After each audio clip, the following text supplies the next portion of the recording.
सर्वेभ्यो नमो नमः।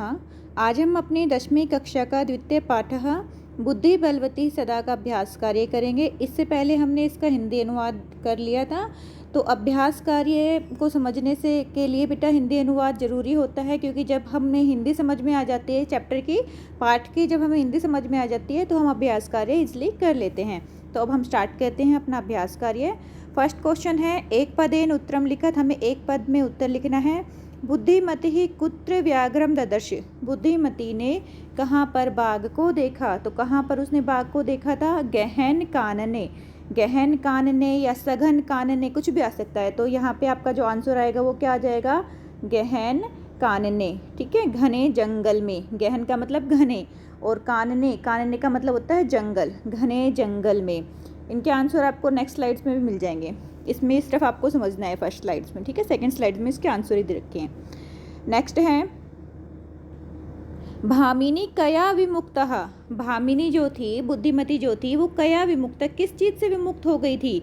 भय से विमुक्त हो गई थी। ठीक है, लेकिन किस प्रकार हुई थी वो मुक्त? तो ये इससे पूछ रहा है, भामिनी कया विमुक्ता। भामिनी किस प्रकार से भय से मुक्त हो गई थी? किस प्रकार से हुई थी? अपनी बुद्धि के प्रयोग से। तो यहाँ पर हम आंसर जो देंगे वो क्या देंगे? निज बुद्धया। ठीक है, निज बुद्धया। यहाँ पर बेटा देखो कया है, तृतीय विभक्ति है, तो मैं बोल भी तृतीय विभक्ति में ही आंसर रही हूँ, निज बुद्धया। ऐसे ही नेक्स्ट है, सर्वतः सर्व कार्येषु का बलवती ही। हमेशा सभी कार्यों में क्या बलवती होती है? का स्त्रीलिंग है और प्रथमा विभक्ति है। तो यहाँ पर स्त्रीलिंग के लिए पूछा गया है कि सभी कार्यों में क्या बलवती होती है, क्या बलवान होती है? तो आंसर क्या आ जाएगा? बुद्धि। ठीक है, बुद्धि, बुद्धि बलवती। बुद्धि बलवती में सदा बुद्धि हमेशा बलवान होती है। नेक्स्ट है, बुद्धि स्त्रीलिंग शब्द है। व्याघ्रः कस्मात् बिभेति। जो बाघ था वो कस्मात् विभेति, किससे, किसके द्वारा विभेति? डर गया था। मनुष्यात्, मनुष्य के द्वारा। कस्मात् है, यहाँ पे क्या है? कस्मात् है, पंचमी विभक्ति आ रही है, तो हम भी आंसर में भी पंचमी ही दे रहे हैं, मनुष्यात्। ठीक है, नेक्स्ट है प्रत्यय। इसको जब संधि विच्छेद करेंगे तो क्या बन जाएगा? प्रत्यय ही उत्पन्न मति ही। संधि विच्छेद इसको कर लो, प्रत्यय ही उत्पन्न मति ही। प्रत्यय प्रत्युत मति ही बुद्धिमति ही किम आक्षिपन्ति ही वाचः। अपनी बुद्धि का प्रयोग करके बुद्धिमती ने किम, किसको? कामिक आक्षिपन्ति वाच मतलब डांटते हुए बोला। किसको डांटते हुए बोला था? किसको बोला था? आप सबको आपने पढ़ा था, जम्बूकम। ठीक है, जम्बूक को बोला था उसने। यहाँ पर किम है तो हम आंसर क्या देंगे? जम्बूकम। ठीक है, जम्बूकम। जम्बूकम शियार। ठीक, इसको मृगालय भी बोलते हैं और जम्बूकम भी बोलते हैं। ये दोनों पर्यायवाची शब्द है, आपको जब हमने पढ़ाया था तब बताया था। देखो पहले में क्या आ जाएगा? गहन कानने। दूसरे में जो निज बुद्धया है ना बेटा, इसको इस तरह से लिखना। निज तो ठीक लिखा हुआ है, टाइपिंग के टाइम है ना थोड़े इसमें दिक्कत आती है, तो आपको बुद्धि ऐसे लिखना है। बू, फिर आधा द लिखना है और फिर आधा ही धा और फिर या और आ का डंडा। ठीक है, बुद्धया, निज बुद्धया, अपनी बुद्धि से। ठीक है, हमारे पास क्वेश्चन क्या था? भामिनी कया विमुक्तः। तो आंसर क्या आ जाएगा हमारे पास? भामिनी निज बुद्धया विमुक्तः। नेक्स्ट हमारे पास क्वेश्चन था, सर्वधा सर्व कार्येषु का बलवती। तो हम क्या आंसर देंगे? का के स्थान पर बुद्धि, बुद्धि बलवती ही। नेक्स्ट हमारे पास क्या था? व्याघ्रः कस्मात् बिभेति। जो बाघ है वो किससे डर गया था? मनुष्यात्, मनुष्य से डर गया था। और मनुष्य में भी किससे डरा था? बुद्धिमती है, बुद्धिमती से डरा था वो। ठीक है, यहाँ बुद्धिमती है, बुद्धिमती के लिए यूज हो रहा है कि जो पंचमी विभक्ति है ये भी बेटा बुद्धिमती है स्त्रीलिंग की, और मनुष्यात् पुल्लिंग का है पंचमी विभक्ति। तो यहाँ पर क्या है? मनुष्यात्, मनुष्य से डर गया था। मनुष्य में भी किससे? बुद्धिमती से। तो अब आंसर क्या दोगे? मनुष्यात्। और अगर आपसे अगर ये सिर्फ आपकी नॉलेज के लिए है कि मनुष्य में वो किससे डरा था? बुद्धिमती से डरा था। नेक्स्ट हमारा क्वेश्चन क्या था कि उसने अपनी बुद्धिमती जो थी उसने अपनी बुद्धि का उपयोग करके किसको डांटती है? वो जम्बूकम को डांटती है। ठीक है, किसको आक्षेपित करती है? वो जम्बूकम को ताड़ती है ना, उसको उंगली दिखाकर उसको कहती है कि अरे दुष्ट, मैंने तो तुमने पिछली बार तो मुझे 3 शेर ला के दिए थे और अब वादा करके तू एक ही लेके आया है। तो वो क्वेश्चन भी आगे आएंगे, उसके आंसर भी आएंगे। ये फर्स्ट क्वेश्चन हो गया हमारा, एक पद में उत्तर। उसके बाद सेकंड क्वेश्चन है, अधोलिखितानां प्रश्नानाम् उत्तराणि संस्कृत भाषायां लिखत। नीचे लिखे गए प्रश्नों के उत्तर आपको संस्कृत भाषा में लिखने हैं।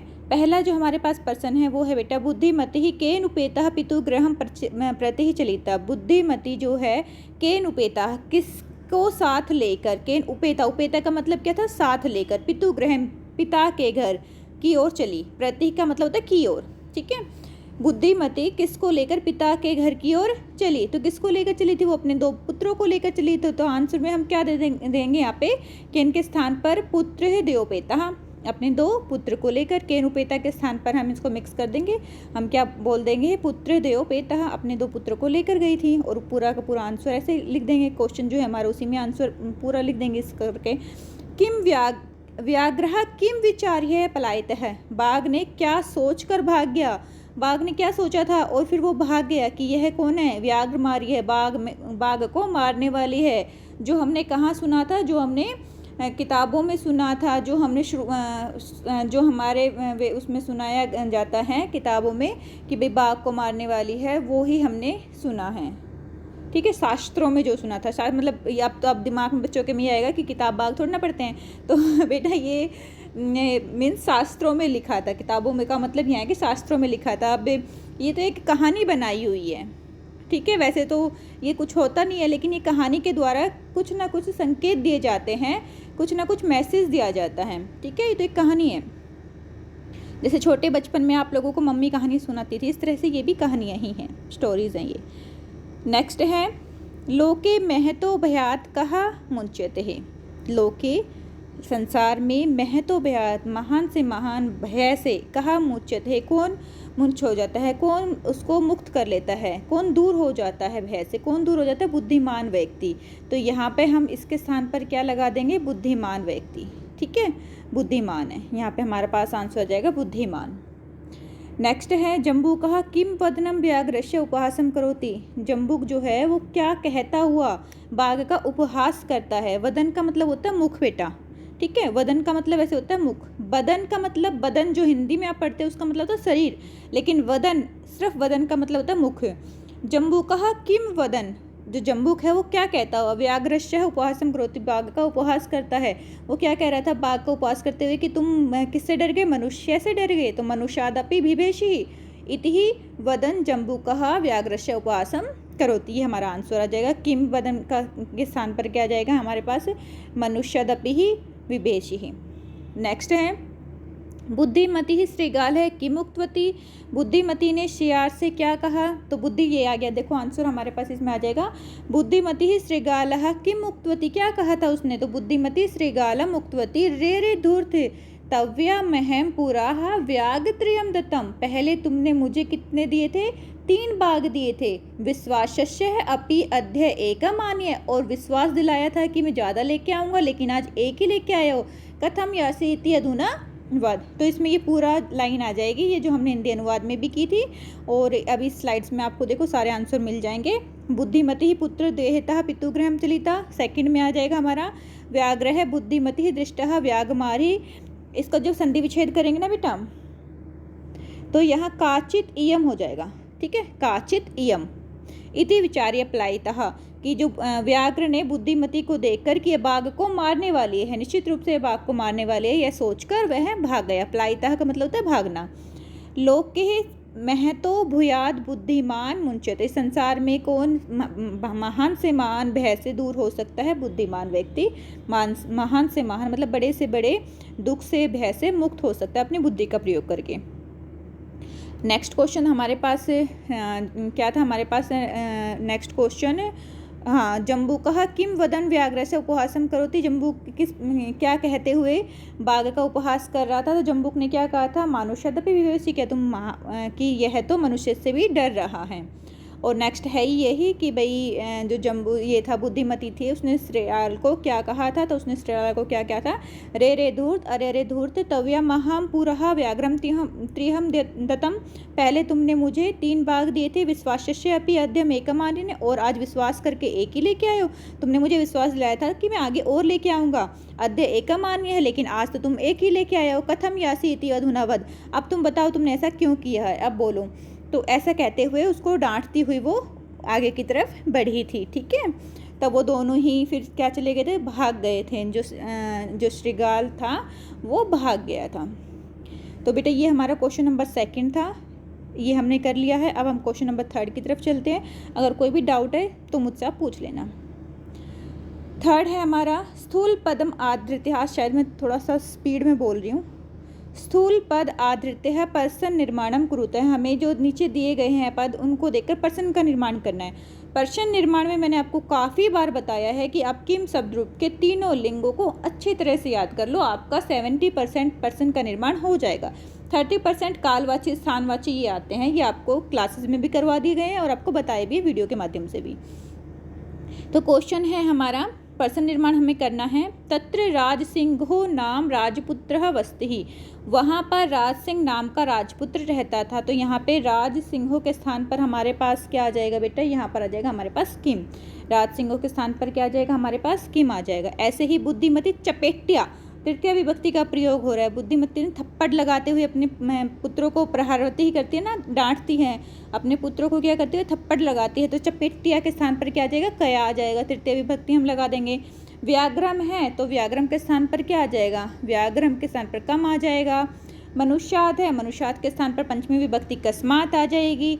मह्यम है, ये अस्मद शब्द रूप में चतुर्थी विभक्ति होती है मह्यम, तो इसके स्थान पर हम क्या लगा देंगे, इसमें भी हम चतुर्थी विभक्ति का प्रयोग करेंगे। तो मह्यम में हम जब चतुर्थी विभक्ति लगाएंगे तो क्या आ जाएगा, तव्य आ जाएगा। ठीक है, पूरा कस्मई आ जाएगी, चतुर्थी विभक्ति कस्मई होती है ना, पूरा तव्य कस्मही। ठीक है, तो ये हमारा क्वेश्चन पर्सन का निर्माण हो जाएगा। और बेटा जो मह्यम है वो रुच धातु के साथ भी चतुर्थी विभक्ति आता है। जैसे मह्यम दुग्धम रोचते, आप लोगों को उपपद विभक्ति करवाई थी तब उसमें बताया था मह्यम दुग्धम रोचते कि मुझे दूध अच्छा लगता है। मह्यम मोदकम रोचते, तो जहाँ पे भी रुच धातु होती है ना वहाँ पर हमेशा चतुर्थ विभक्ति का प्रयोग होता है। और जहाँ पर भी डरना होता है, भी धातु होती है, जहाँ पर भी धातु होती है, डरने का अर्थ होता है, वहाँ हमेशा ही पंचमी विभक्ति का प्रयोग होता है। ये आपको याद रखना है। रुच धातु जहाँ पर भी है, चाहने के अर्थ में चतुर्थी विभक्ति का प्रयोग होगा और डरने के अर्थ में पंचमी विभक्ति का प्रयोग होगा। ये छोटी छोटी बातें जो आप लोगों को बताती हूँ उसको हमेशा ध्यान रखा करो।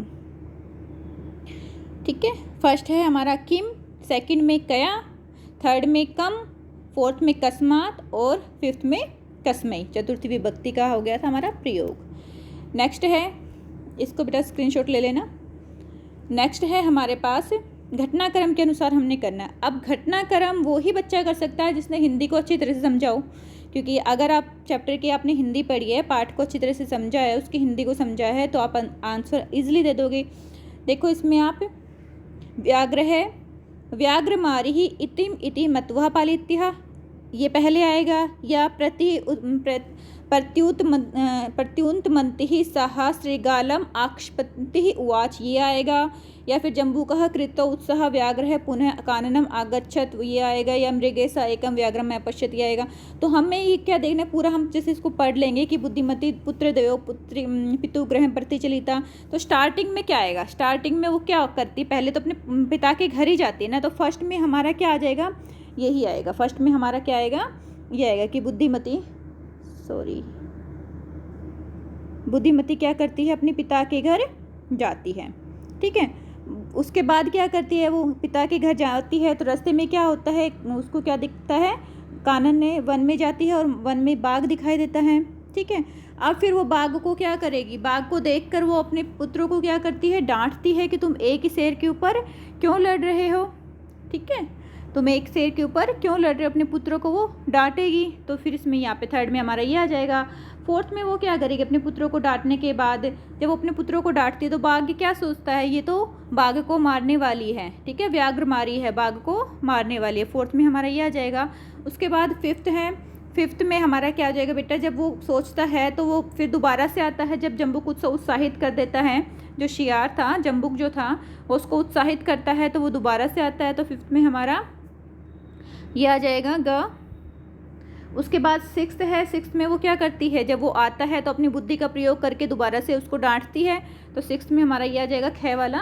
उसके बाद जो है सेवन्थ में हमारा क्या आ जाएगा कि वह क्या कहती है, उसको डांटती हुए क्या बोलती है कि तुमने तो 3 लाने के लिए कहा था और आज एक ही लेके आए प्रतिज्ञा, अब तूने मुझे आश्वासन दिया था, प्रतिज्ञा की थी, वचन दिया था कि मैं 3 लेके आऊँगा, क्योंकि पहले तुमने मुझे 3 दिए थे।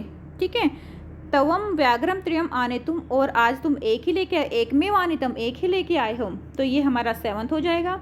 और उसके बाद नेक्स्ट है, जब वो ये बोलती है तो जो दोनों आपस में गले में बांध के जब शियार लेके आया था, दोनों आपस में गले में बांध के उसको लेके आया था कि भाई तुम मुझे ले चलो अपने, मैं भाग जाऊंगा, तो क्या कहा था व्याघ्र से उसने, तो व्याघ्र से कहा था जम्बुक ने कि तुम मुझे अपने गले में बांध के ले चलो। जब वो उसको दोनों आपस में गले में बंधे हुए हैं, तो उसको जब देखते हैं और वो कहती है कि भाई तुम तो 3 के लिए बोला था तुमने और आज तो तुम एक ही लेके आए हो, तो ये सुनकर बाघ जो है वो दोबारा से भाग जाता है, तो यहाँ पे लास्ट में 8 ही आएगा। तो जिस बच्चे ने हिंदी की होगी ढंग से तो वो आंसर ईजिली दे देगा। इसलिए मैं बोलती हूँ बेटा हिंदी हमेशा समझा करो, अच्छी तरह से समझा करो, ठीक है।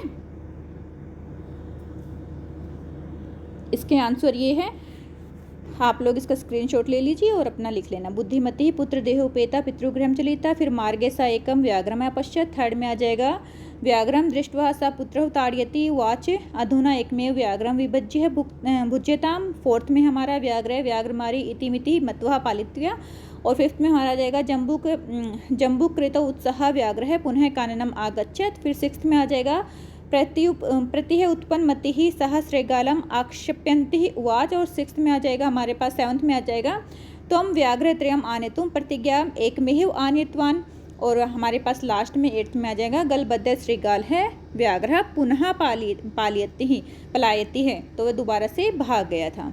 नेक्स्ट है हमारा संधि विच्छेद करना है हमें। पितुहु ग्रह विसर्ग आ जाएगा, इसमें पितुहु में विसर्ग आ जाएगा और ग्रहम एज इट इज लिख देंगे, पितुर्ग्रहम पितुहु धन ग्रहम।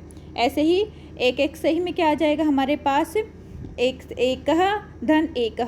ये बेटा कई बार एग्जाम में आया हुआ है, मैंने आपको हिंदी जब करवा रही थी तब भी आपको बताया था, ये एग्जाम इंपॉर्टेंट क्वेश्चन है। एक धन एक। नेक्स्ट स्लाइड्स में आपको दिखाई देगा। अन्य धन अपि ही अन्यो अपि ही, इति धन उक्त्वा इत्युक्त्वा बहुत बार पढ़ा हुआ है आप लोगों ने, यत्र धन आस्ते यत्र आस्ते है, ठीक है। अब नेक्स्ट स्लाइड्स में आप इसके आंसर देख लीजिए। पितुः गृहम एक एकम, अन्योपि इति प्लस उक्त्वा का इत्युक्त्वा, और यत्र प्लस आस्ते का यत्र आस्ते। उसके बाद बेटा नेक्स्ट है हमारे पास, इसमें से पदों को अर्थ, जो उचित अर्थ है वो हमें बताना है कि ददर्श का उचित अर्थ क्या है, दृष्टवान है या दर्शितवान है, ठीक है। तो इसका उचित जो अर्थ होगा वो हमें बताना है कि आंसर, एग्जैक्ट आंसर क्या होगा इसका। ददर्श का मतलब होता है दृष्टवान, ददर्श का मतलब क्या होता है, दृष्टवान, देखा गया, ददर्श।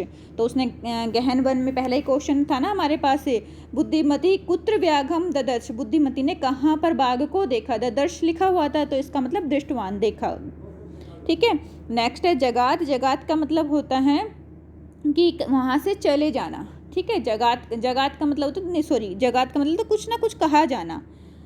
आकथ्यत, तो इसका जगात का मतलब होता है आकथ्यत। यव का मतलब होता है चले जाना, गतवान। यव का आंसर क्या हो जाएगा हमारे पास, गतवान, चले जाना। वो दोनों क्या करे थे, आपस में गले में बांध कर फिर चले गए थे ना, कहाँ चले गए थे, वन में वापस आ गए थे के पास, महिला के पास, बुद्धिमती के पास। तो यहाँ पर हमारा यव का जो आंसर है वो क्या हो जाएगा, गतवान, गया। अतुम खादितुम, अतुम का हो जाएगा खादितुम। और मुच्यते का मतलब होता है कि मुक्त होना, मुच्यते का मतलब क्या था, मुक्त होना, मुक्तो भवति। और इक्षते का मतलब होता है देखना, तो देखने का अर्थ है पश्यामि, तो इसका आंसर ये हो जाएगा। ये आप स्क्रीनशॉट ले लेना। ददर्श, दृष्टवान, जगात, एकथ्यत, ययौ, गतवान, अतुम खादितुम, मुच्यते मुक्तो भवति, इक्षते पश्यति। नेक्स्ट ऐसे ही है वनम। वनम का क्या हो जाएगा, काननम, ठीक है। श्रीगाल है, श्रीगाल है का क्या हो जाएगा, जम्बुकः, शीघ्रम, सत्वरम, पत्नी, भार्या, गच्छसि, यासी। जैसे वहाँ पे गतवान ययौ था, यहाँ पे गच्छसि आ गया तो यासी आ जाएगा। ये शब्द वो है बेटा, ये जो धातु रूप है ना, शब्द रूप है, उनसे वो बना हुआ है, धातु रूप है, बल्कि शब्द रूप भी नहीं है, धातु रूप है, गच्छ धातु रूप जो हमारा होता है। वनम, काननम, श्रीगाल, जम्बुका, शीघ्रम, सत्वरम, पत्नी, भार्य, गच्छसि, यासी। नेक्स्ट है प्रथमः। प्रथमः का हमें क्या बताना है, दूसरा बताना है, विपरीत बताना है। तो प्रथमः का जो विपरीत हो जाएगा वो क्या हो जाएगा, द्वितीय। और ये डैश मत लगाया करो, क्रॉस का निशान मत लगाया करो बेटा, ओनली डैश लगा दिया करो। उक्तवा कहकर, और श्रुत्वा सुनकर, इसका श्रुत्वा आ जाएगा। अधुना अब, अधुना अब। और पुरा का मतलब क्या होता है, पहले, यहाँ पहले आ जाएगा। अवेला वेला, अवेला मतलब बिना शर्त के और वेला मतलब शर्त। उसने कहा था ना कि भाई अगर तुम नहीं, वो कहता है कि भाई अगर वो बुद्धिमती तुम्हें दोबारा मारने के लिए आए तो तुम मुझे खा लेना। तो उसने कहा था कि शर्त लगा लो तुम मुझे खा लेना। और उसने क्या कहा था कि भाई कभी तुम्हारी शर्त की अशर्त ना हो जाए। बुद्धिहीना, अब जब जो बुद्धिहीना है तो इसका विपरीत क्या हो जाएगा? बुद्धिमती। जो हमारा चैप्टर ही है बुद्धिमती, बुद्धिहीना बुद्धिमती। ओके बेटा, ये हमारा लास्ट क्वेश्चन था। और बेटा कोई भी दिक्कत है, किसी भी तरह की कोई भी परेशानी है तो आप लोग मुझसे पूछ लेना। धन्यवाद, अपना ध्यान रखना।